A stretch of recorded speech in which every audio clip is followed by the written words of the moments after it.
100% ನೀವು ಹೇಳಿದಂಗೆ ಸಫಾರಿ ಇವತ್ತು ಜಾಸ್ತಿ ಆಗಿದೆ.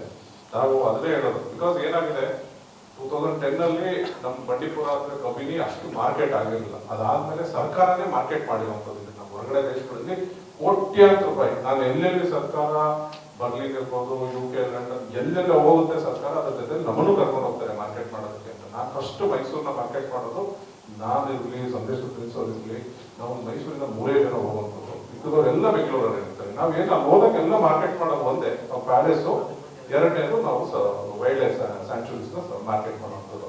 ಈ ನಾವು ಮಾಡಿರೋ ಮಾರ್ಕೆಟಿಂಗ್ ಏನಾಗಿದೆ, ಇವತ್ತು ಜನ ಜಾಸ್ತಿ ಆಗಿದ್ದಾರೆ.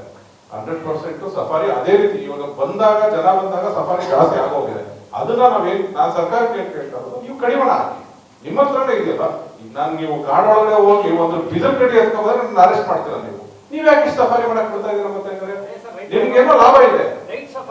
ನಾನು ಅದನ್ನೇ, ನೀವು ಆ ಸಫಾರಿಗಳಿಗೆ ಒಂದು ರೆಸಾರ್ಟ್ ನವ್ರಿಗೆ ಇಷ್ಟೇ ಜನನ ನಾವು ತಗೊಳ್ಳೋದು, ನಿಮ್ಮ ಹತ್ರ ಇಷ್ಟು ರೂಮ್ಸ್ ಇದೆ, ಇಷ್ಟು ರೂಮ್ ಇಷ್ಟೇ ನಾನು ಕೊಡುವಂಥದ್ದು. ನೀವು ಬುಕಿಂಗ್ ಮಾಡುವಾಗ ಈ ವಾರದಲ್ಲಿ ನೀವು ಇಷ್ಟೇ ಸೀಟ್ ಬುಕಿಂಗ್ ತಗೋಬೇಕು ಅಂತ ಇವ್ರು ಆ SOP ಗಳನ್ನ ಹಾಕ್ಬಿಟ್ಟು 100% ರನ್ ಮಾಡ್ಬೋದು. ಆಮೇಲೆ ಕೆಲವರು ಯಾರು ಹೇಳಿದ್ರಿ ರೆಸಾರ್ಟ್ ಅನೈತಿಕ ಇರ್ಬೋದು ಅಂತ. ನಿಜವಾಗ್ಲೂ ಅದು ನಮಗೂ ಗೊತ್ತಿಲ್ಲ. ಈ ಅನೈತಿಕ ಇದ್ದಾಗ ಆ ಬಿಲ್ಡಿಂಗ್ ಕಟ್ಟೋವರೆಗೂ ಯಾರು ಸುಮ್ಮನೆ ಕೂತಿರಲಿಲ್ಲ, ಎಲ್ಲಾರು ನೋಡಿದ್ದಾರೆ. ಅದು ಸುಮ್ಮನೆ ಹೂವಾಪೋವಾಗಿ ಶೂಟ್ ಮಾಡಕ್ಕಾಗಲ್ಲ. ಯಾರೋ ಒಬ್ರು ಇವತ್ತು ದಿವಸ ಅಲ್ಲಿ ಯಾರೇ ರೆಸಾರ್ಟ್ ಕಟ್ಟಿದ್ರು ಅದು ಇಷ್ಟು ಕೋಟಿಗಳಿಗಿಂತ ಕಮ್ಮಿ ಇರೋದು. ಸಣ್ಣ ಪುಟ್ಟ ರೆಸಾರ್ಟ್ಸ್ ಇಲ್ಲ, ಎಲ್ಲ ದೊಡ್ಡ ದೊಡ್ಡ